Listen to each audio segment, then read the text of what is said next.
김성진 기자. 국내 5개 방산 계열사를 거느린 한화의 국내 위상은 확고하다.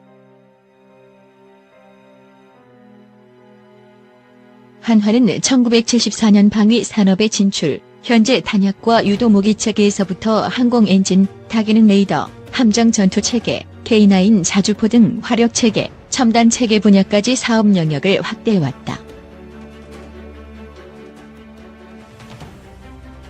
지난 21일 오후 국방부 출입기자단은 한국방산업계를 이끄는 대전 한화종합연구소를 방문했다.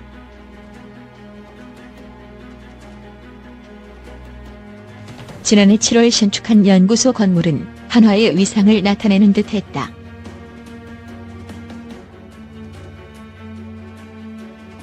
종합연구소는 현재 230mm급 다연장 천무와 전술지대지 유도무기 KTSSM, LAH 소형 무장 헬기 공대지 유도탄 천검 등을 주요 사업으로 추진하고 있다.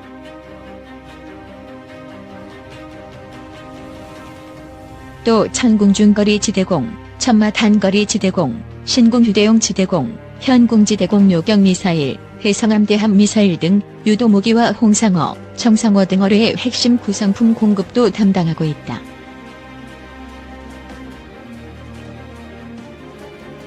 특히 천무는 지난해 10월 성남 서울공항에서 열린 ADX 2017 서울국제항공우주 및 방위산업전시회에서 문재인 대통령이 국산 무기의 우수성을 강조하며 사례로 언급한 무기로 2015년부터 한화가 전략화하고 있는 대표적인 무기체계다.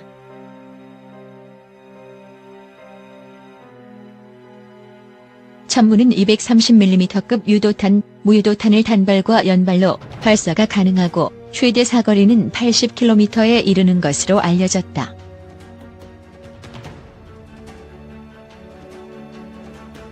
한화 주관으로 연구개발이 이뤄진 천무는 대표적인 업체 주관 사업으로 4년 6개월이라는 짧은 시간에 규격화까지 성공한 이력도 가지고 있다.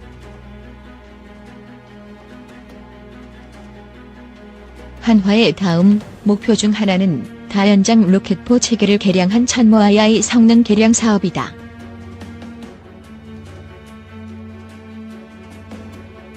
성능 개량형인 천무 II의 경우 400mm 유도탄까지 운용이 확대돼 사거리가 기존보다 늘어 100km 이상의 목표를 타격할 수 있게 돼 군에서도 관심이 높은 것으로 알려졌다.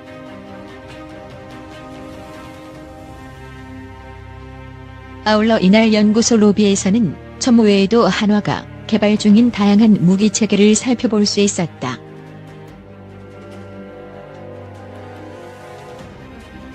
ADX 2017에서 실물 모형이 공개돼 주목을 받았던 KTSSM도 그중 하나였다.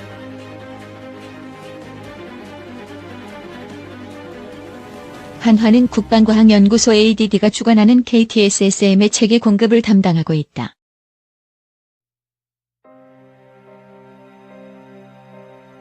KTSSM은 전략화 막바지 단계에 접어들었으며 현무의 미사일 등과 함께 실전 배치돼 육군의 전략무기로 자리 잡을 것으로 보인다.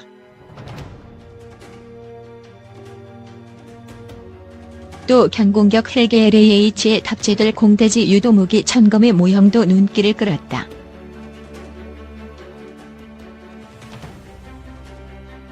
공대지 유도무기 사업은 ADD가 주관하고 있으며 한화는 지난 2015년 12월 LAH에 장착될 천검 사업을 획득했다.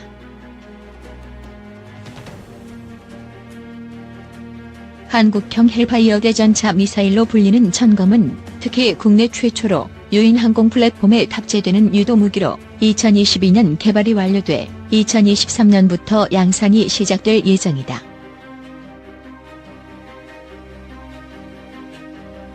이와 함께 한화는 포병, 공병 탄약과 박격포 탄약 등 탄약 체계에서도 세계적인 수준의 포트폴리오를 갖추고 있었다. 연구소 로비에서는 K9에 탑재 가능한 155mm 정밀 유도탄 등도 살펴볼 수 있었다.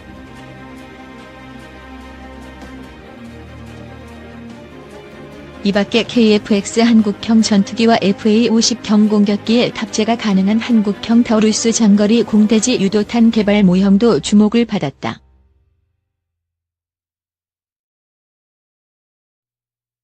장거리 공대지 유도탄은 아직 탐색 개발 단계지만 조류나 골프공 수준의 피탐 지율을 가진 스텔스 유도탄이 될 것으로 예상된다.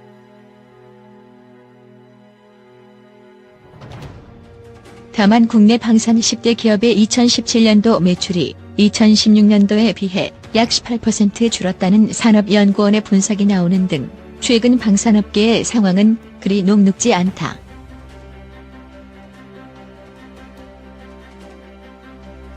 한국 방산의 10대 기업 중 5개를 가지고 있고 핵심 역할을 하고 있는 한화도 이러한 분위기에 자유롭지는 않을 것으로 보인다.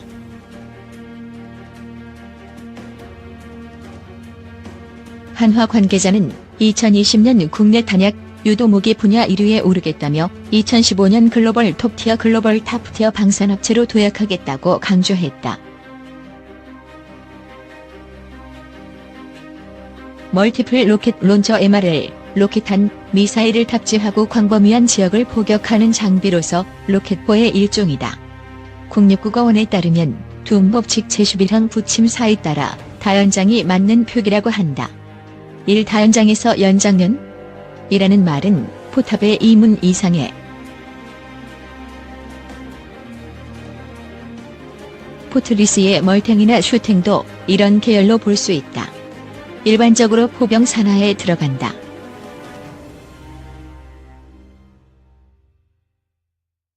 일종의 로켓 무기인 중신기전을 100발씩 탑재하는 조선 초기의 신기전, 화차 혹은 화건은 중국의 다발화전과 유사한 성격의 무기라고 할 수 있다. 1451년 완성된 신기전 화차는 이상적인 발사각도로 사격이 가능하다는 측면에서 중국의 다발화전류보다 훨씬 진보된 무기였다.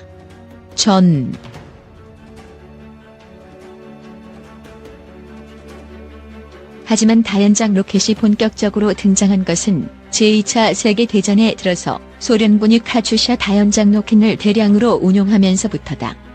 독일군도 이에 맞서 네벨베르퍼라는 다연장 로켓을 운용하였다.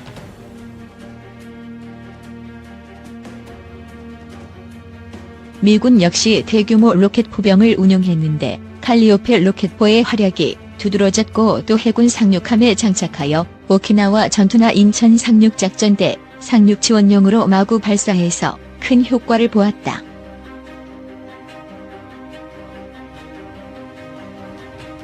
제2차 세계대전이 종료된 이후에도 그 유용성이 높이 평가되어 각국은 MRL 개발에 나섰고 카츄샤 로켓의 후신들인 단순한 다연장 로켓부터 미국이 개발한 MLRS처럼 지대지 미사일을 쏘는 다목적 발사기까지 등장했다.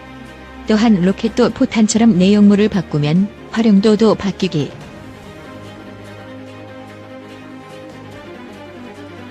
장점 편집.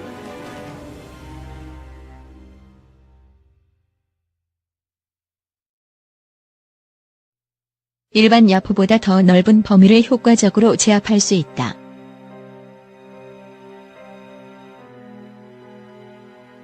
한 번에 여러 발을 발사할 수 있는 것은 물론 한 발 한 발의 위력이 야포탄보다 강력하기에 순간 화력이 뛰어나다. 특히 사정거리를 중시한 경우에 그렇다. 현대에 쓰이는 로켓들은 122mm, 130mm, 227mm, 300mm, 심하게는 400mm처럼 대부분 비슷한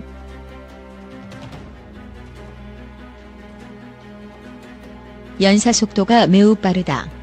다연장 로켓 발사기의 공격은 보통 국사포의 광역 요란 사격에 맞먹는 효과를 보여준다. 때문에 표적 적의 적군은 숨고 자시고 할 시간도 없이 수십 발의 로켓탄을 단시간에 얻어맞는 꼴이고 적이 황급히 대대 포병 사격을 가해봐야 이미 다연장 로켓 발사기 로켓의 강렬한 소음과 무시무시한 비주얼 덕분에 적들에게 주는 심리적 타격은 일반 포탄 이상이다. 오죽하면 제2차 세계대전 때 소련군의 카츄샤 다연장 로켓은 스탈린의 오르간, 독일군이 사용한 네벨베르퍼에는 비명 지르는 미미 스크리밍 미미 또는 흐느끼는 미미모어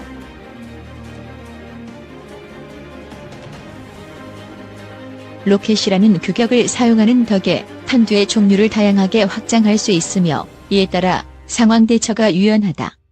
상황에 따라 확산 탄두나 관통 탄두 등을 사용하는 것이 그 예시.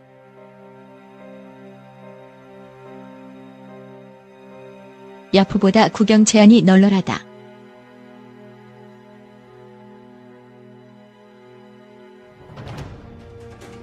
비교적 위장이 간편하게 설계된다. 특히 적이 제공권을 쥐고 있어 항공정찰을 막을 수 없고 수풀 같은 엄폐물도 없을 때 굉장히 유용한 장점으로 자주포나 견인포는 모양이 워낙 튀어 위장포를 덮는 말고는 별다른 수가 없지만 다연장 로켓 발사기는 생긴 것부터가 그냥 평범한.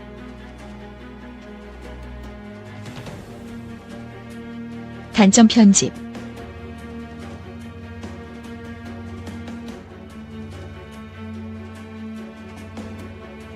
로켓 발사 시 포연이 강하게 발생함으로 공격할 때 위치를 간파당하기 쉽다. 차체 방어를 위한 무장은 오히려 빈약하다. 기껏해야 중기관 종을 거치하여 견제하는 정도 때문에 후방에서 찔리면 그대로 제압될 수 있다. 본래 이런 곡사포들은 근접 공격에 약한 게 사실이지만 아래에 언급하듯이 일반 야포들은 직사사격이라도 하며 저항할 수 있는데 반해 다.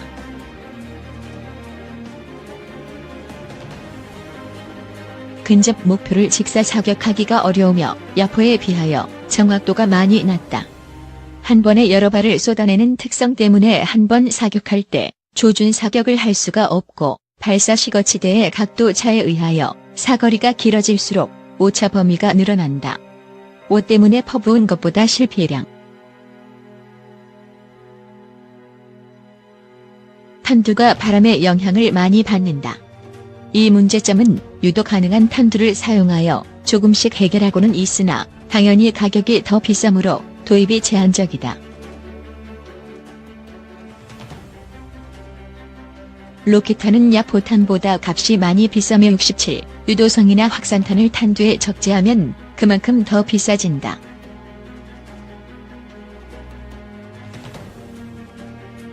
로켓의 특성상 포신에 장전하여 쏘는 방식이 아니기 때문에 유효 사거리는 야포보다 훨씬 짧다.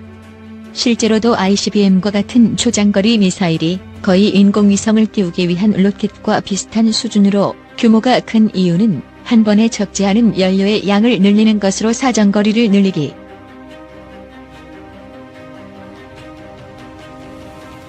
로켓 조립과 재장전에 많은 시간이 소요된다. 로켓 자체가 민감한 부분도 많은 데다 부품들의 무게 때문에 시간이 오래 걸릴 수밖에 없다. 당장 한 개 소대가 구룡 다연장 탄을 조립하고 장전하는데 1시간 걸린다. 탄 조립하는 데만 50분, 장전하는 데 10분 정도 걸린다.